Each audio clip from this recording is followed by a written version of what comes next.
Olá, amigos, tudo bem com vocês? O assunto de hoje é depressão. E para não alongar muito este vídeo, eu vou tentar ser o mais objetivo possível, tudo bem? Muito bem, nós vamos tratar o que é depressão, quando a depressão começa a se instalar, alguns conceitos relacionados à depressão, os estágios da depressão e como tratar a depressão.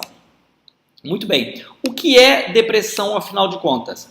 É um distúrbio gerado pelo acúmulo de tristezas. A tristeza pode ter várias causas, sendo as mais comuns a raiva, o ódio e o medo.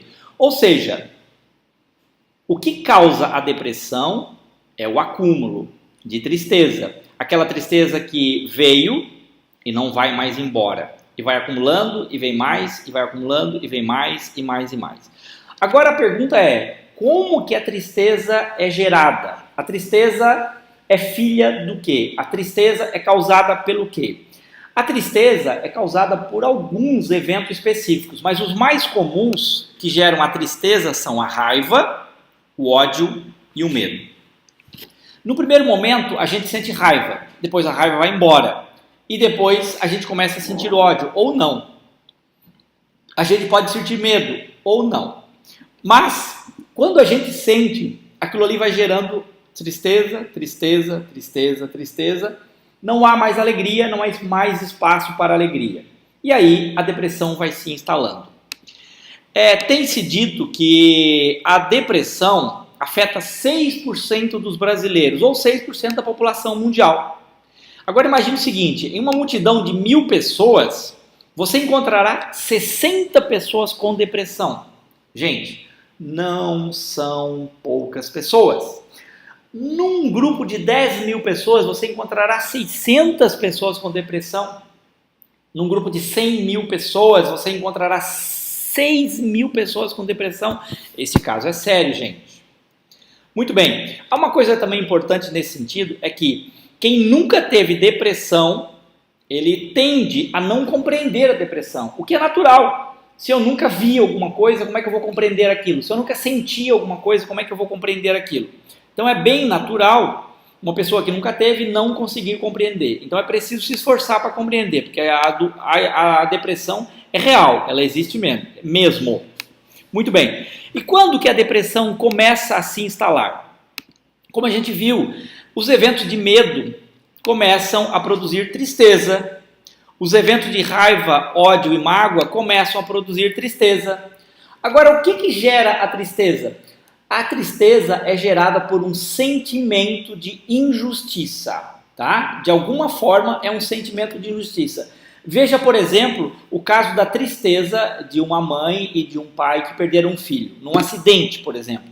Essas pessoas, elas estão sentindo uma revolta interior e um sentimento de injustiça com a vida, com as circunstâncias, às vezes consigo mesmo, às vezes o pai, ele está se culpando porque ele comprou a moto para o filho, ou permitiu que o filho comprou, incentivou o filho a comprar, ou a mãe com o pai porque o pai comprou. Enfim, há um sentimento de injustiça de alguma forma. Algumas pessoas se revoltam com Deus, ou seja, um sentimento de injustiça em relação ao Criador. Essas coisas que causam esse sentimento de injustiça, causam tristeza, que vem, a princípio, da raiva, do ódio e da mágoa. Isso não é uma regra fixa, gente. Existem outras possibilidades, mas esses eventos são os mais comuns.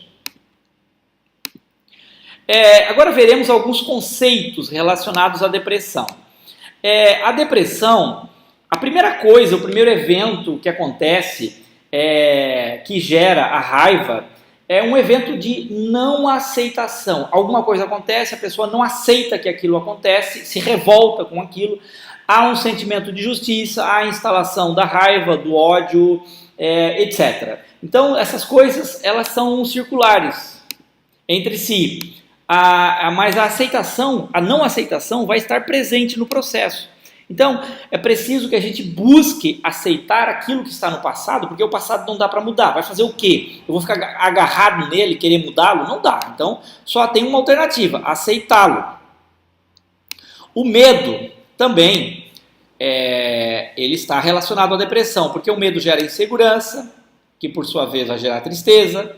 O medo gera um sentimento de perseguição. Essa perseguição pode ser de pessoas, pode ser de espíritos. Tem pessoas que têm medo do escuro, tem pessoas que têm medo de acidente, medo da morte. Enfim, e quando a pessoa vai tendo vários medos, ou alguns específicos, nós chamamos de fobia. Quando aqueles estão instalados de maneira muito profunda nas emoções da pessoa, a gente denomina de fobia. E esse conjunto todo, quando é um conjunto de muitos medos e muitas fobias, nós chamamos de síndrome do pânico. A síndrome do pânico é o conjunto de vários medos e fobias. Uma pessoa com síndrome do pânico, ela vai desenvolver, muito provavelmente, a depressão. Agora, existe um grupo de situações que eu caracterizei aqui como irritação, que gera raiva, né? E o que é a raiva? A raiva existe por não conseguir aquilo que se deseja. Uma pessoa que não consegue aquilo que deseja, ela fica com raiva, né? Aí tem a questão das frustrações. Ela se frustra e gera raiva. Tem pessoas que logo saem disso e seguem em frente, mas tem pessoas que ficam presas e ficam amarradas ali, né? E então a raiva tem uma relação com isso, por não conseguir aquilo que se deseja. A raiva é uma reação natural diante de algo que nos frustra ou nos deixa indignados. A raiva é considerada um sentimento ligado ao instinto de preservação. Portanto, está ligado aos instintos naturais do ser humano. Então, não há como impedir a raiva de existir. Eu sinto raiva às vezes. O que acontece é o que a gente faz com ela, né? Não é o que a gente sente, mas o que a gente faz com a raiva que a gente sente. O ódio, que nós já vimos também anteriormente, está ligado à memória e ao raciocínio, ao ressentimento. Ressentir é igual a reviver um sentimento. Não tem nada a ver com o instinto, tem a ver com a maneira com que lidamos com o que aconteceu. Ou seja, como nós encaramos o que aconteceu. Nós levamos para um lado pessoal ou nós não levamos para um lado pessoal. Nós vemos de uma forma maldosa que aquela pessoa fez maldade, nós não vemos dessa forma. Enfim, como que a gente vê isso? A forma como a gente vê isso poderá vir causar o ódio ou não. Agora, a mágoa. A mágoa, na verdade, é o ódio de uma pessoa amada. Se eu odiei a minha mãe por alguma coisa que ela fez, meu pai, meu irmão, alguém no trabalho, uma pessoa querida que me fez alguma coisa, eu vou dizer que estou sentindo mágoa. Estou magoado. Mágoa, portanto, tem relação com ódio de uma pessoa amada. Qual a diferença entre raiva e ódio? A raiva passa, o ódio perdura nas lembranças, nos argumentos, nos planos de vingança. Quando a gente está planejando vingança, nós estamos odiando. A raiva é momentânea, já o ódio é duradouro. Ele permanece por dias, por semanas, por meses e até por anos e às vezes a vida toda. Muito bem. Há outra coisa que também pode gerar depressão, que se a gente soma a tudo isso um sentimento de inutilidade, nós estamos nos sentindo inúteis, esse sentimento de inutilidade, ele gera tristeza. E como nós já vimos anteriormente, a tristeza acumulada, ela vai gerar depressão. Então, o sentimento de inutilidade produz tristeza. Muito bem. Quando uma pessoa entra em depressão e profundos graus de tristeza e ela não consegue sair daquilo, ela sente aquilo por um dia, por 2 dias, por uma semana, por um mês, por anos a fio, e ela não consegue sair, ela então chega num ponto em que a gente diz que a pessoa ficou sem esperança. E aí é um momento perigoso para essa pessoa. Agora passamos a ver então os estágios da depressão. Por questões didáticas, a gente costuma dividir a depressão em 5 estágios, ou 4 estágios, melhor dizendo. O amarelo, nesse estágio amarelo, a pessoa começa a ter flashes de pensamentos suicidas, de buscar a morte espontânea, né?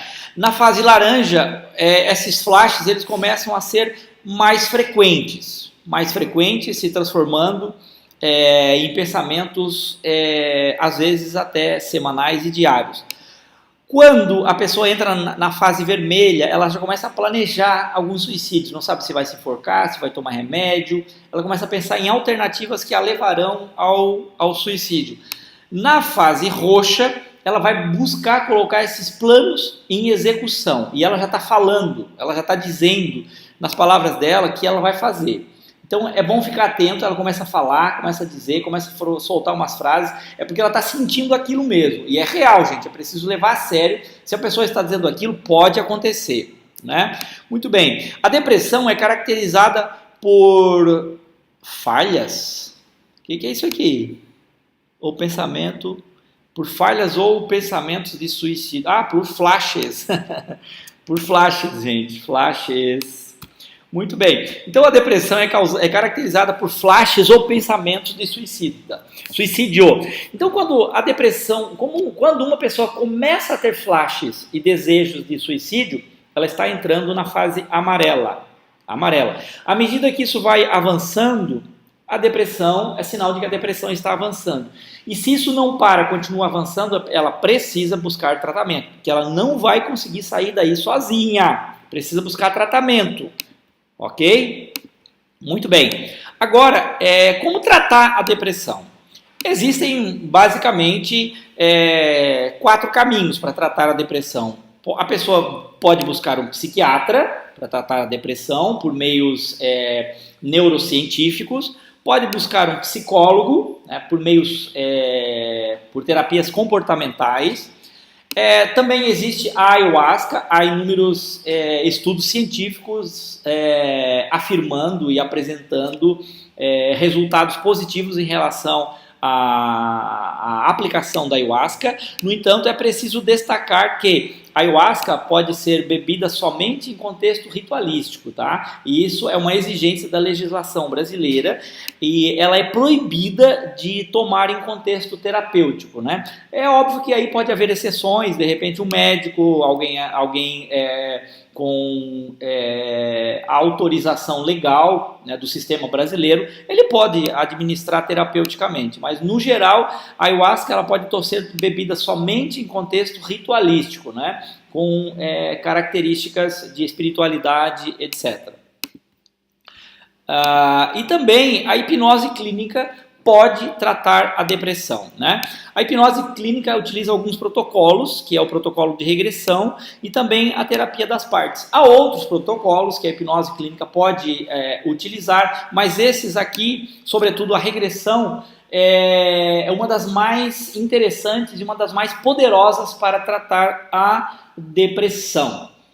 E, bom, é isso aí, gente. Era o que eu tinha para falar hoje sobre a depressão. Eu espero que eu tenha trazido informações interessantes. O que nós falamos hoje é sobre a depressão sob a ótica da hipnose clínica. É assim que nós, que trabalhamos com hipnose clínica, vemos a depressão. Se você for ouvir um trabalho trazido por um psiquiatra, outro trabalho trazido por um psicólogo e outro trabalho até por um colega da área de hipnose clínica, você poderá ouvir relatos diferentes e pode ser uma outra camada de explicação a respeito da depressão. Então aqui eu também trago as experiências que eu tenho durante as sessões de tratamento de depressão, a minha experiência própria e obviamente parte da literatura, né? Que a literatura trata a respeito. Eu procuro conciliar tudo isso na busca do tratamento da depressão por meio da hipnose clínica. Então era isso, pessoal. Um grande abraço a todos. A hipnose é reconhecida pelo Ministério da Saúde por meio da Portaria 702, reconhecido pelo Conselho Federal de Enfermagem, por meio do anexo da Resolução COFEN 570/2018, reconhecido pelo Conselho Federal de Medicina, processo consulta CFM 45 de 2012 e parecer CFM 19 de 2018. Reconhecido pelo Conselho Federal da Psicologia, Resolução CFP 13 de 2000, reconhecido pelo Conselho Federal de Fisioterapia e Terapia Ocupacional, por meio da Resolução COFITO 380/2010, reconhecido pelo Conselho Federal de Odontologia, Resolução 82 de 2008.